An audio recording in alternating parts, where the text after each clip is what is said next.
بابا عبد القادر بلوچستانی اور دجال کے فتنے میں کچھ مشابہت ہے۔ بابا عبد القادر بلوچستانی مدینے کے اندر گئے اور 9 سیکنڈ کی ویڈیو وائرل ہوئی اور لوگ ان کے اتنے زیادہ عقیدت مند ہو گئے، اتنے زیادہ عقیدت مند ہو گئے کہ لوگ دم کرانے والوں کی لائنیں لگ گئی۔ کچھ لوگوں نے پلاٹ ان کے نام کر دیے، کچھ لوگوں نے حج کے ٹکٹ دے دیے، یعنی ہر انسان ان کا عقیدت مند نظر آتا ہے۔ ہمیں اس بابا سے کوئی مسئلہ نہیں ہے،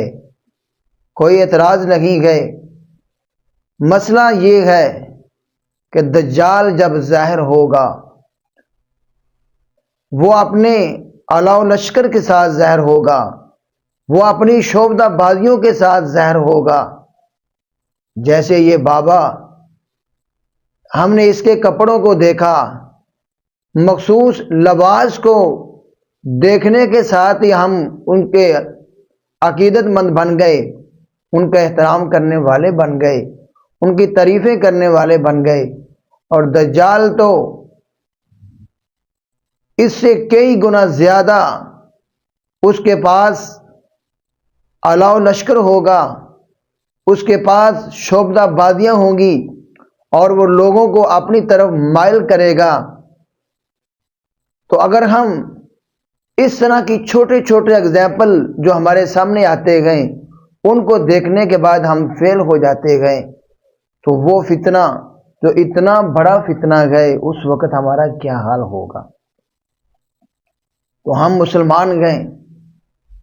ہمیں ہمیشہ اپنے عقیدے کو مضبوط رکھنا چاہیے۔ ہمیں کسی بھی طرح اپنے عقیدے کو کرنا چاہیے، کوئی انسان کتنا بھی نیک کیوں نہ ہو۔ ایک حدیث میں آتا ہے کہ نبی مکرم صلی اللہ علیہ وسلم نے فرمایا کہ کوئی انسان آپ کو ہوا میں اڑ کے بھی دکھا دے، پھر بھی آپ نے اس پہ ایمان نہیں لے کے آنا، تو یہ تو چھوٹی موٹی چیزیں گئے۔ اور اس طرح کے بے شمار بزرگ، بے شمار ایسے لوگ جو لوگوں کو شوبدہ بازیاں دکھاتے گئے اور لوگ ان کے قائل ہو جاتے گئے کہ یہ فلاں بابا جی نے ٹرین کو روک دیا، فلاں بابا جی نے گندم سے پانی نکال دیا، فلاں نے یہ کرامت ظاہر کر دی۔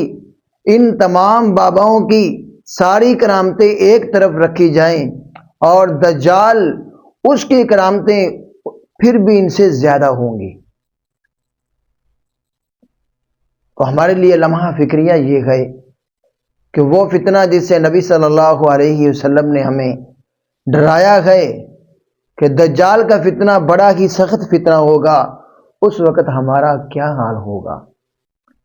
آج ہم یہ چھوٹی چھوٹی چیزیں دیکھ کے اپنا ماتھا ٹیک دیتے گئے، اپنے آپ کو ان کے سامنے جھکا دیتے گئے، ان کے عقیدت مند بن جاتے گئے، دموں کی لائنیں لگ جاتی گئیں اور تحفے تحائف لے کے کھڑے ہو جاتے گئے۔ تو جب دجال آئے گا اس کے ساتھ تو جنت بھی ہوگی، جہنم بھی ہوگی، علاؤ لشکر ہوگا، کسی کو وہ زندگی دے گا، کسی کو موت دے گا۔ ایک سیکنڈ کے اندر وہ زمین کے ذخائر آپ کے سامنے پیش کر دے گا، لوگوں کے والدین کو قبر سے زندہ کرے گا، وہ ان سے باتیں کریں گے، تو اس وقت ہمارا کیا حال ہوگا۔ اللہ سے دعا ہے کہ اللہ رب العزت ہمیں مضبوط ایمان عطا فرمائے تاکہ ہم اس طرح کے جتنے بھی واقعات دیکھیں ہمارے ایمان پہ کوئی اثر نہ پڑے، ہمارا ایمان مضبوط رہے